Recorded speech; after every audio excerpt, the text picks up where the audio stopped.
नमस्कार, exam express में आप लोगों का स्वागत है। तो आइए आज देखने वाले हैं लूसेंट ऑब्जेक्टिव जीके का मौर्य काल से जितने सारे भी प्रश्न बनेंगे हम लोग इस वीडियो में कवर करने वाले हैं। तो आइए देखते हैं पहला प्रश्न। चाणक्य का अन्य नाम था, तो चाणक्य का जो अन्य नाम था वह विष्णुगुप्त था, यानी चाणक्य को विष्णुगुप्त के नाम से भी जाना जाता था। निम्नांकित में से किसकी तुलना मैकियावेली के प्रिंस से की जाती है? तो वह कौटिल्य का जो अर्थशास्त्र है वह मैकियावेली के प्रिंस से इसकी तुलना की जाती है। वह शासक कौन था जिसने राज सिंहासन पर बैठने के लिए अपने बड़े भाई की सुसीम की हत्या की थी? तो वह जो अपने बड़े भाई सुसीम की हत्या की थी वह अशोक था। निम्नलिखित में सम्राट अशोक की वह पत्नी कौन थी जिसने अब उसको प्रभावित किया था? तो वह उसकी पत्नी जो थी वह कारूबाकी थी जो उसे प्रभावित किया था। अशोक ने अपने सभी अभिलेखों में एक रूपता से किस प्राकृत का उपयोग किया है? तो अशोक ने सभी अभिलेखों में एक रूपता से मगधी प्राकृत का प्रयोग किया है। तो किस प्राकृत का प्रयोग किया है? वह मगधी प्राकृत का प्रयोग किया है। बिंदुसार ने विद्रोहियों को कुचलने के लिए अशोक को कहाँ भेजा था?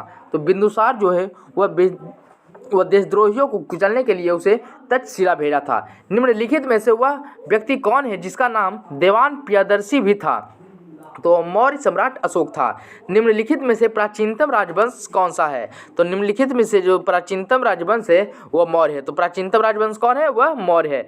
कौटिल्य चाणक्य किसका प्रधानमंत्री था? कौटिल्य या जो चाणक्य था वह चंद्रगुप्त मौर्य का प्रधानमंत्री था। चंद्रगुप्त के शासन विस्तार में किसने मुख्य रूप से मदद की थी? तो चंद्रगुप्त के शासन विस्तार में चाणक्य ने मुख्य रूप से मदद की थी। सांची किस कला व मूर्ति कला का निरूपण करता है? तो सांची जो है वह बौद्ध कला का निरूपण करता है। प्राचीन भारत का वह प्रसिद्ध शासक जिसने अपने जीवन के अंतिम दिनों में जैन धर्म को अपनाया था? तो जो जीवन के अंतिम दिनों में जैन धर्म को अपनाया था वह चंद्रगुप्त मौर्य था। मौर्य साम्राज्य में प्रचलित मुद्रा का नाम क्या था? तो मौर्य साम्राज्य में प्रचलित मुद्रा को जो नाम था वह पन था। उस मुद्रा को पन के नाम से जाना जाता था। निम्नांकित में से कौन मौर्य वंश का शासक नहीं है? तो निम्नांकित में से अजातशत्रु जो है वो कि मौर्य वंश का शासक नहीं है। निम्नलिखित में से अशोक का उत्तराधिकारी कौन था? तो अशोक का जो उत्तराधिकारी था वह कुणाल था। तो अशोक का उत्तराधिकारी कौन था? वह कुणाल था। मुद्रा राक्षस के लेखक निम्न में से कौन है? तो मुद्रा राक्षस के जो लेखक है वह विशाखदत्त हैं। विशाखदत्त के प्राचीन भारतीय नाटक मुद्रा राक्षस की विषय वस्तु है? तो वह चंद्रगुप्त मौर्य के समय में राज दरबार की दुर्भिद संधियों के बारे में लिखा गया है। मालवा, गुजरात एवं महाराष्ट्र किस शासक ने पहली बार जीते थे? तो वह चंद्रगुप्त मौर्य ने मालवा, गुजरात एवं महाराष्ट्र को पहली बार जीते थे। किसने सहिष्णुता, उदारता और करुणा के त्रिविध आधार पर राजवंश की स्थापना की थी? तो वह जो किया था वह अशोक ने स्थापना उसकी किया था। निम्नलिखित किस शहर में अशोक के शिलालेख नहीं है? तो जो अशोक के शिलालेख है वह पाटलिपुत्र में नहीं है। अर्थशास्त्र का लेखक समकालीन था? तो अर्थशास्त्र के लेखक जो था वह चंद्रगुप्त के समकालीन था। नंद वंश के पश्चात मगध पर किस राजवंश ने शासन किया? तो नंद वंश के पश्चात मगध पर मौर्य वंश ने शासन किया था। मौर्य काल में शिक्षा का सर्वाधिक प्रसिद्ध केंद्र था? तो मौर्य काल में शिक्षा का सर्वाधिक प्रसिद्ध केंद्र तक्षशिला विश्वविद्यालय था। तो वह कौन सा था? तक्षशिला विश्वविद्यालय था। मेगास्थनीज की पुस्तक का नाम क्या है? तो मेगास्थनीज का पुस्तक का नाम जो है वह इंडिका है। उस पुस्तक को इंडिका के नाम से जाना जाता है। जिसके ग्रंथ में चंद्रगुप्त मौर्य का विशिष्ट रूप से वर्णन हुआ वह है, तो वह क्या है? वह विशाखदत्त है। वह स्रोत जिसमें पाटलिपुत्र के प्रशासन का वर्णन उपलब्ध है वह है, तो वह जो है वह इंडिका है। अशोक के शिलालेख में प्रयुक्त भाषा है? तो अशोक को शिलालेख जो है प्राकृत भाषा में लिखा गया है।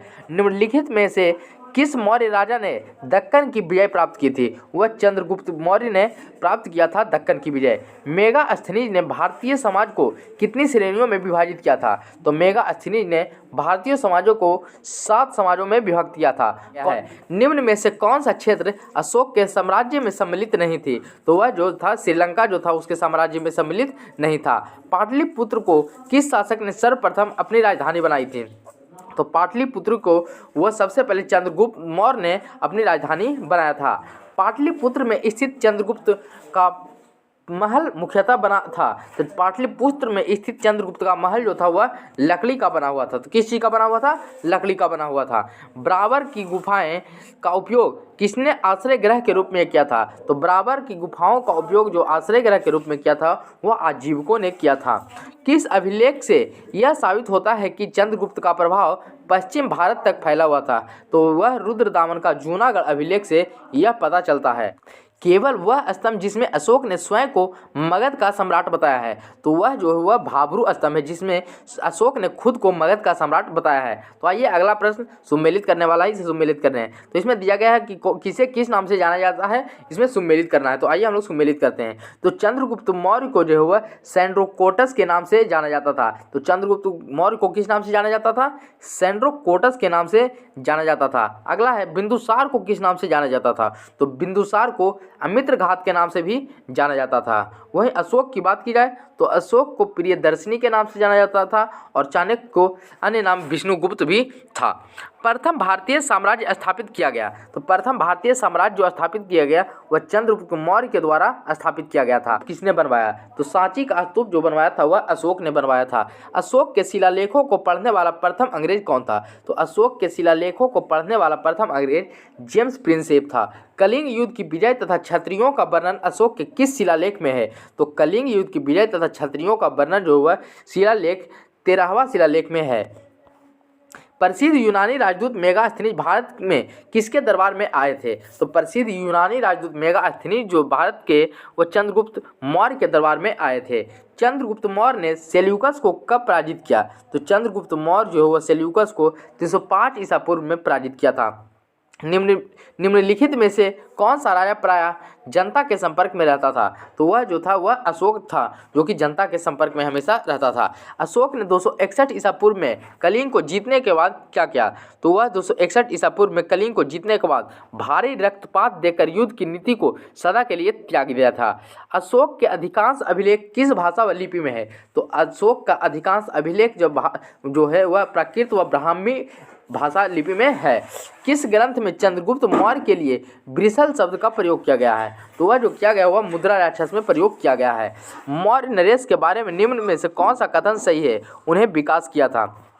तो इनमें से जो था वह संस्कृत कला व साहित्य ये सही है। सोने के सिक्के ये गलत है। प्रांतीय विभाजन ये सही है।